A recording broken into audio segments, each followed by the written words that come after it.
maziņa, cik varētu būt 2-3 gadu varētu būt. Šodien paliek. Tikai nedomā, ka man klausās, es sākās, tikai nedomā to, ja. Proti. Man ir bīstam atrasties uz ielas. Vai grīčau. Es negribu būt populārs, es negribu. Nāk, tu manies pats, šīs arī manies pats, arī. Jaunieši, ja, es piemēram 4-15 gadu, ja. Agriņ tevi trendētis, es kādā ziņā. Tu esi leģenda uz visu mūžu, viss kap malai. Pilnīgi apmierīgi zina par mani. Ar ko tu paliki, populārs cilvēks? Baložiem. Jā, jo baloži lido, zini? Es arī jauniešiem saku, kas ir balodis? Kas ir putniņš? Viņam ir spārniņi. Jaunieši vispār. Ir tādi jaunieši, kas saka uzreiz, bet pagaies rētams, tas ir balodis no Dieva. Jā, jūs neticat Dievam.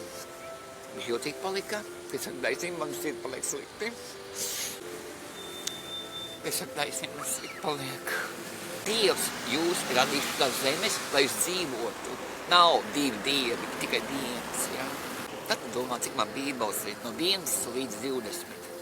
15 bībeles man ir, jo es ticu. Pagājuši gadu, tur daudz netūk, kaut kādi 5 centimetri pēc stāba, un zem tāmai riteņiem bija izšķīdzi. 5 sargeņģeļi, meitenes ar blondīm matiem. Aigi nedara vairāk tā, viņas teica, smalkā balsī. Tikai nedomā, ka man holstrādis vāram, tā īstenība, tā nav fantastika. 5 metrus pagāja, un viņas pazudā. 5 meitenes, 5 maziņas, ar blondiem matiem, tie bija sargeņģeļi. Tā kā nedara tā, jo tu tici Dievam, jo Dievs arī tajā brīdī tam bija klāt, viņš saka.